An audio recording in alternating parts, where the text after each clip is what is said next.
Toujours dans cet ordre d'idée, mon cher Patrick, dans ce dernier numéro, un entretien que j'ai beaucoup apprécié, je pense que je ne suis pas le seul, avec un jeune philosophe qui s'est classé jusqu'à très récemment à l'extrême gauche, un ancien du NPA, l'erreur est humaine, hein, donc Charles Robin, qui est du Sud, hein, un compatriote.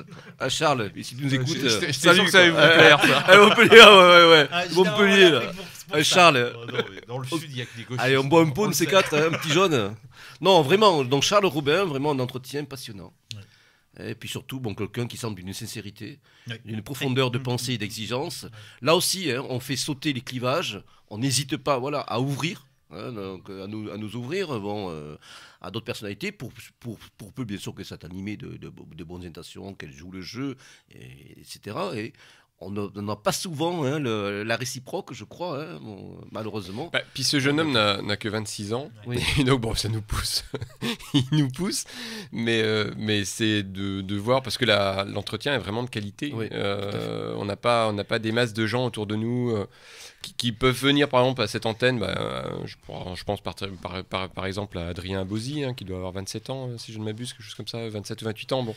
Mais on n'a pas beaucoup de gens qui souvent ont moins de la trentaine. Lui, il en fait partie. C'est vrai que c'est intéressant aussi de voir une pensée qui est construite et intéressante à lire. D'ailleurs, on passe un appel là. Charles, si tu nous écoutes, t'es le bienvenu dans ce studio. Quoi. Si tu veux venir parler. Non, mais sérieux, je suis sérieux. Eh bien, voilà.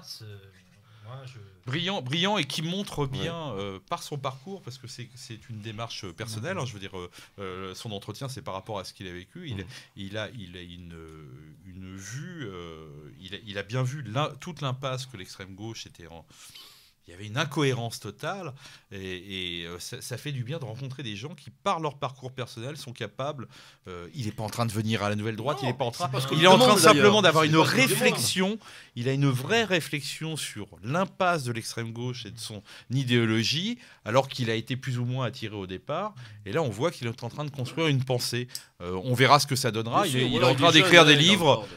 C'est quelqu'un qui, normalement, je pense, peut faire une carrière brillante intellectuellement. Je ne parle pas sur le plan des ventes, parce que je crois qu'il est déjà mal barré à avoir répondu à Élément. Mais voilà, ça fait partie... C'est d'un autre niveau que ce qu'on voit dans la presse d'aujourd'hui, où les jeunes penseurs du Parti Socialiste. Je ne sais pas pourquoi je pense à ces gens-là, mais voilà. J'avais envie de le dire. Est-ce que tu as des noms? Parce que là je ne pense à personne. Je pense à la personne qui s'occupe du Parti Socialiste, de la jeunesse du Parti Socialiste, qui est d'une imbécilité. Mais voilà, je pensais à lui. Je lui fais un coucou. Des noms. J'ai même pas de nom. Nous ne sommes pas des délateurs à Méridien Zéro. Puis il n'a aucun intérêt, surtout. Voilà. Exactement, voilà. On va pas lui donner l'importance qu'il ne mérite pas.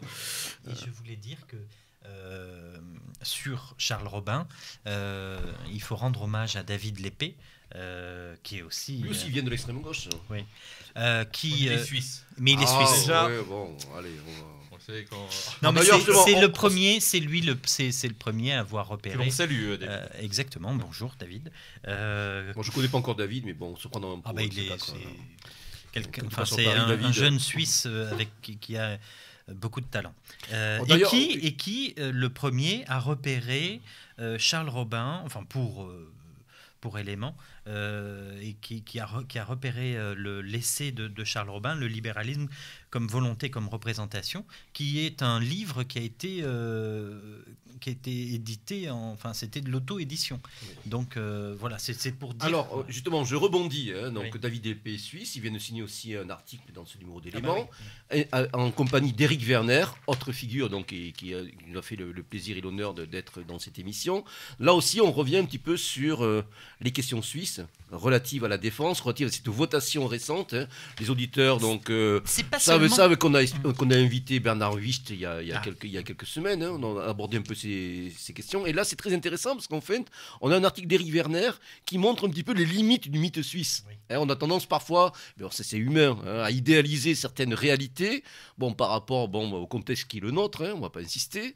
Et là, Éric Werner montre, d'accord, la Suisse, il y a une histoire, il y a une singularité nationale, mais il y a aussi certains mythes au sens courant du terme, qu'il faut peut-être un petit peu relativiser, et des réalités qu'il faut bien montrer, que la Suisse est quand même intégrée dans le nouvel ordre mondial jusqu'à un point important à tous les niveaux, politique, militaire, sociétal, et que il ne faut pas tirer des plans sur la comète. Et dans un deuxième temps, David Lépée revient sur cette votation récente et sur cette problématique du citoyen soldat, de cette armée de milices qui fait justement une part de l'identité suisse, et en montre un petit peu les vicissitudes, parce que c'est vrai que ce modèle est remis en cause par une part non négligeable de la classe politique suisse et d'une partie aussi de l'électorat, même si de la dernière votation, on s'est quand même prononcé pour un maintien de cette réalité à 73% quand même, oui. Non, mais le fait, comme dit David Lépée ou Eric Vernel, le fait qu'on pose la question de manière récurrente, ça montre quand même qu'il y a des fractures dans le système. C'est le paradoxe de la Suisse, c'est que d'un côté, c'est vrai qu'Eric Werner nous dit il faut arrêter, la Suisse, elle n'est pas si indépendante que ça. Il aime bien aussi derrière, un peu, parfois un peu sombre, elle a toujours participé. Elle a toujours participé, je veux dire, au travail de l'OTAN, etc. C'est pas la Suisse rebelle telle qu'on l'image d'Épinal voudrait dire. Mais en même temps, comme ils ont ce système de démocratie directe, qui inquiète quand même autour d'eux les Européens et les Américains, c'est que le peuple suisse, grâce à ces institutions, pourrait virer de bord très rapidement et prendre des positions beaucoup plus radicales et beaucoup plus indépendantes. Et non, je parle pas d'Eric Werner. Oui, bien sûr. Je dis simplement que David Lépée nous l'explique en disant voilà. Une sorte de village helvète en quelque sorte. Lui, il arrive et il dit oui, mais nous, quand on n'est pas d'accord, on a la possibilité de voter. Ce qui ne veut pas dire que les Suisses ne vont pas continuer à suivre. Il y a beaucoup de compliqués. Il y aura une émission à faire sur les rapports, par exemple, de pression de l'Europe vis-à-vis de la Suisse. C'est très compliqué pour la Suisse. On y reviendra, je pense. Mais là, oui, on a deux visions et deux générations de Suisses qui nous parlent et je pense que c'est un débat passionnant. On retrouve ce débat, pour le coup, les auditeurs peuvent reprendre l'émission avec Eric Werner et l'émission avec Bernard Wicht. C'est vrai que de fait, il y a un pessimisme. Oui, un pessimisme exprimé par Eric Werner sur le modèle suisse, où en effet, lorsqu'il était passé derrière nos micros, il l'avait exprimé, il avait dit ouais, c'est exactement ça, vous savez, la Suisse, c'est pas ce qu'on croit. Et alors qu'en effet, les points de vue s'équilibrent. Oui, voilà, et de fait, et de l'intérêt d'avoir en effet une polyphonie. Une polyphonie, merci. Pascal, une polyphonie au niveau de ce genre de point de vue, parce que ça permet en effet de se forger une idée un petit peu plus équilibrée qu'une idolâtrie, ou en tout cas de se dire c'est la Suisse, c'est magnifique, c'est là tout. Et j'en fais partie, parce que la Suisse, j'y vais de temps en temps, j'y ai des amis. C'est vrai que on y est bien. On va tirer quelques cartouches de temps en temps. Donc, on dit ça pour les censeurs. On va un peu les émoustiller. Bon, non, c'est vrai. Donc, ces deux artistes sont extrêmement intéressants. Là aussi, des modèles du genre. On colle à la fois à l'actualité et puis on développe des analyses et des réflexions de fond.